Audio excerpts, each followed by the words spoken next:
Were you aware?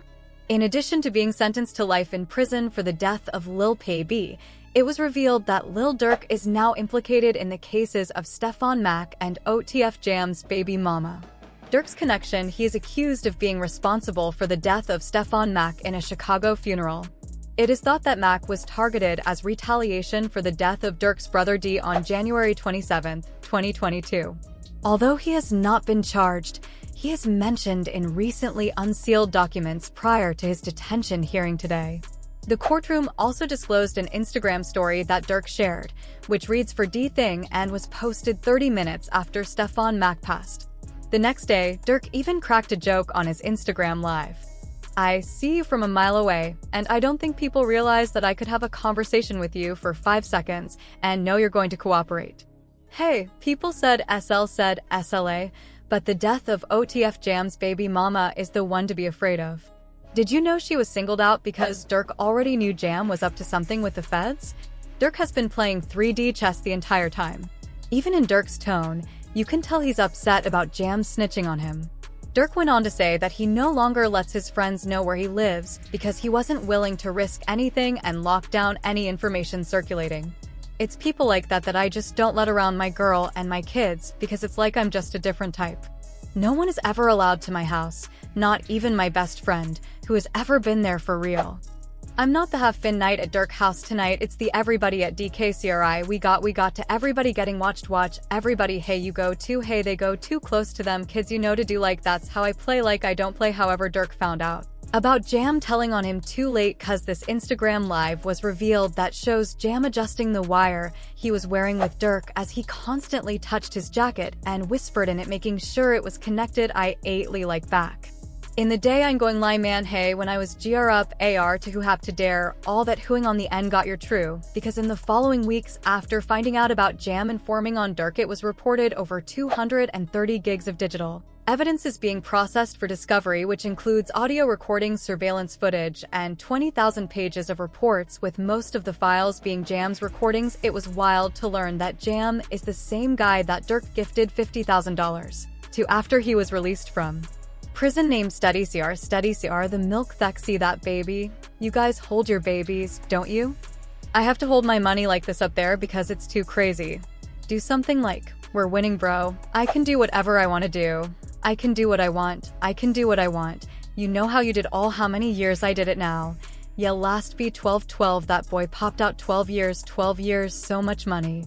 Really just get order to just figure out the lanes man boy," with Jam even expressing in an interview how grateful he is for Durk and confirming the gifts that were given him.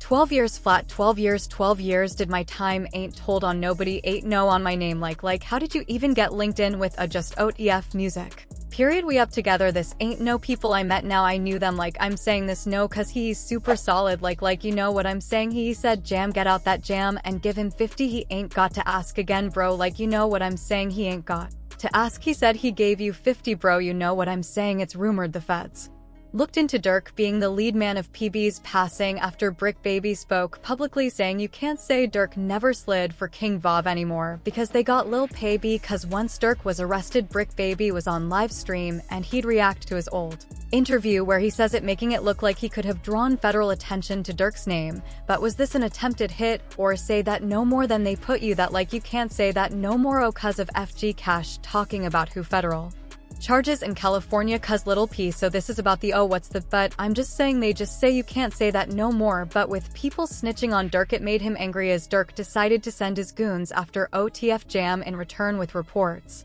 coming out saying OTF Jam was found by OTF members hiding in a crib outside of Atlanta. Sources claim Jam was dealt to punishment for snitching on Durk alongside a photo of where Jam had been staying at, but in an attempt to save Durk and get him out on bond, it was announced his lawyers proposed a $3.3 million bond backed by equity in his homes and cash from Sony Music. With how serious his crimes are, it was quickly denied, but the judge granted Durk's lawyers a chance to give reasons why the rapper should be released from jail if they fail in proving why it will be the end of Lil Durk. The first thing his lawyers came up with was reasoning and proof on why they couldn't use specific lyrics against him because it was announced in court. Durk's producer says in a declaration that the Wonderful Wayne and Jackie Boy song with Babyface, The song's lyrics contain Durk rapping, "Look on the news and see your son you screaming no," which is exactly how Lil PB's best friend, Quando Rondo, reacted at the scene. Prosecutors claim that Ray, who Durk boasted about, was recorded 7 months prior to the incident. His lawyers also proved this in court, using this studio document, which makes it evident that the file was recorded back in January 2022, while Lil PB's death occurred in August 2022. Additional song lyrics include Durk rapping "Told me they got an ad, they got the location go." Prosecutors believe it connected to Brick Baby, saying that he would have given Durk Chu's location if he ever asked why. Is that then it's people like you lined up somebody from your hood like, "Listen, I didn't, but at the end of the day, what's wrong with giving my friend the address? Oh, this my boy, he lost his boy, who did it?" Could be a real 9 times out of 10. If he had asked me, I probably would have been if he even asked anybody if this is even true. But 9 times out of 10, like I said, can I leak a bar? Sure, I said, if he make the car right now, I accept right. But their second reasoning to defend Durk was that he's not being protected correctly in jail, because it was reported sources alleged Lil Durk's fast prison transfer was caused by issues within his cell block. Being a high-profile rapper likely caused him to be targeted for commissary and money, as they gave the judge a heads up on Durk's well-being in jail, and that it's not being protected. But in a crazy twist in the case, Durk's lawyers believe it's Quando Rondo trying to get revenge on Durk, cause when reports came out on Durk's well-being, Quando and Lil Tim did interviews talking about the Durk situation. Lil Tim, the person who killed King Vav, claimed that everything could have been prevented and that Durk wasted his life for no reason at all. "I was merely defending my younger brother," he said. "When you eventually discovered that it was King Vav, I thought, damn, if bro did that stupid, __.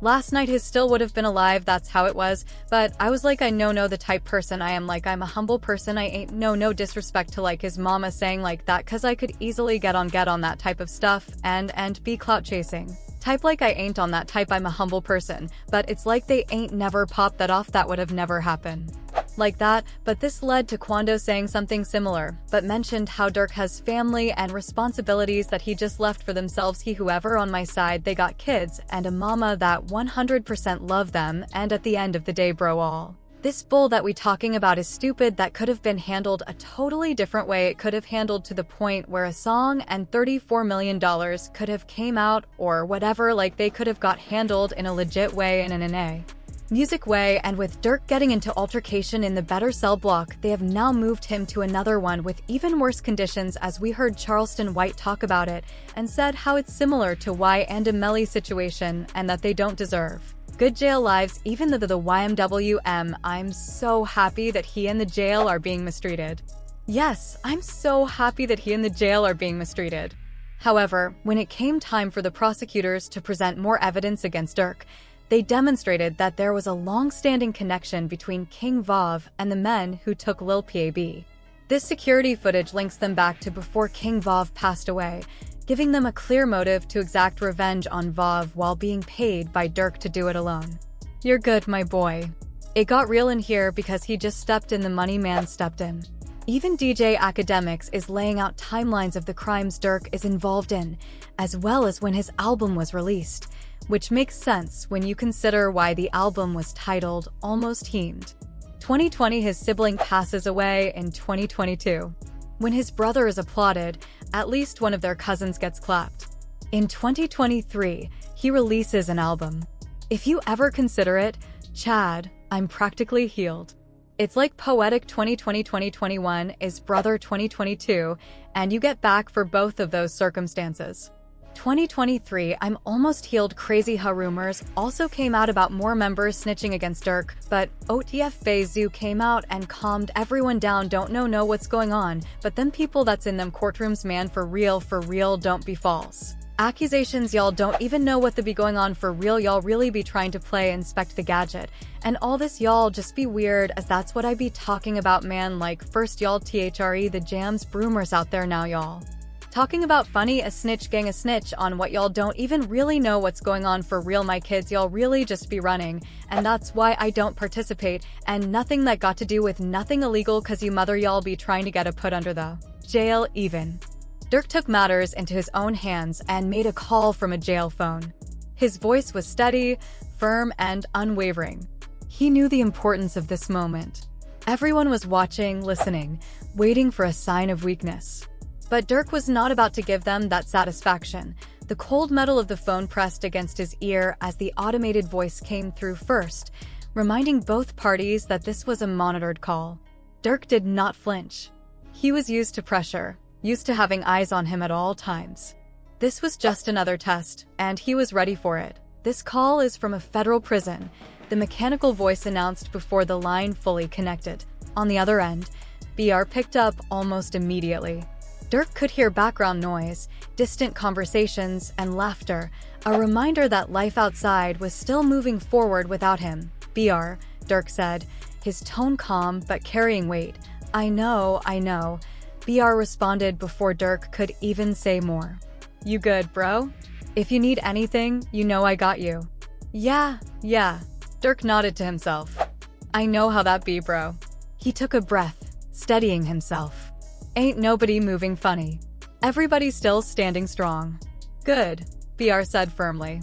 "That is how it gotta be." Durk felt a small sense of relief. Loyalty was everything.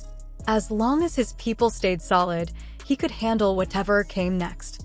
His time was running out, but before the call ended, he made sure to send one last message. "This call is from a federal prison," the automated voice announced before his words could come through. On the other end of the line, his close associate BR picked up. The familiar voice gave Durk some sense of normalcy, something to hold on to in this place where freedom was just a memory. "BR," Durk said, his tone calm but carrying an unshakable weight. I know. BR responded, understanding the unspoken words. The situation was already clear. There was no need to go over the details again. "You good, bro? If you need anything, you know I got you." Yeah. Durk nodded, even though BR could not see him. "I know how that be, bro." His voice was filled with certainty. No matter what, they would remain solid. No one was folding. No one was running. Loyalty was everything, and Durk wanted to make that message loud and clear. "It do not matter, bro," Durk continued, his tone unwavering. "We ain't never moved our money except for the way we always have." That was the truth. Despite what the authorities might think, despite what the media would spin, they had never switched up. They had their way of handling business, and that had never changed. Durk leaned against the cold concrete wall of his cell. The prison air was thick with the scent of metal, disinfectant, and something else he could not quite place, a mixture of despair and defiance. But he refused to let it get to him. He had been through too much to break now. "Everybody still standing strong?" BR asked after a moment of silence. Durk took a deep breath. "Yeah," he answered. "Ain't nobody going into protective custody. Ain't nobody saying nothing. We solid, bro." That was the most important thing. When pressure came, some people cracked. Some people started talking, making deals, looking for a way out. But not them. Not his circle. He had made sure of that. "Good," BR said, relief evident in his voice. "That is what it gotta be. Ain't no other way." Durk could hear voices in the background on BR's end. People talking, laughing, life moving on outside these prison walls. It was a strange feeling. Time felt frozen for him, like the world outside had paused, but he knew that was not true. Life kept going, whether he was part of it or not. "Anything you need me to handle?" BR asked. Durk thought for a moment. There was always something, always loose ends to tie up. But for now, the most important thing was the message. "Nah, just make sure everybody stays solid," Durk said. "Make sure they know we do not fold. Ever. Already on that, bro," BR assured him. "Ain't nobody moving funny. We got you." Durk closed his eyes for a second, letting the words settle. That was all he needed to hear. If his people were holding it down, if they were keeping things steady, then he could do his time with his head high. A voice echoed through the prison block, calling for inmates to wrap up their calls. Durk knew his time was almost up. He had to make these last seconds count. That first time once it was that, once it was like then it was everything was history. "I can't what PC hey be like man no you man send me upstairs whatever it is I got to end sure." But despite the charges against Durk looking terrible, a lawyer gave his professional opinion on the situation, stating when he believes his release date will be, so it all depends on the hunger of the US attorney and the USA that's involved, and if they want this individual badly enough, they'll make very attractive deals for these individuals. What is a very attractive deal look like? I think they go for the lowest hanging fruit. Whoever you know didn't actually, the guy you know, maybe someone that was involved that didn't actually, or someone that but it didn't hit, you know, their DNA have forensics, so they'll take whoever is the least culpable, and I think that they'll approach him and make a deal with him. With that'll be the most attractive, and if that guy doesn't make a deal, they move on to the next guy. So usually that's what happens, right? You go for the lowest hanging fruit first, the guy that you think will flip, the guy that didn't really have that much involvement. And I think what also is interesting with the indictment is it wasn't just money. They're like, oh, it could have been money, or it could have been career advancement with it, announced Bradford Cohen, the attorney for Kodak Blacks, claims that Lil Durk has a chance to defeat King Vav and Quando Rondo Revenge unless OTF testifies against him. He says that, as of right now, I've seen one text that says, don't have them associate my name with any kind of flights that they're taking. That's not a good text, but is it the only one? That doesn't stand on its own, certainly, because it's circumstantial, but as I mentioned, we have to wait and see what other evidence they have. If they have a snitch, or if they have audio or videotapes of him saying something, I believe that's a lot different than, hey, just make sure you don't associate my name with these guys.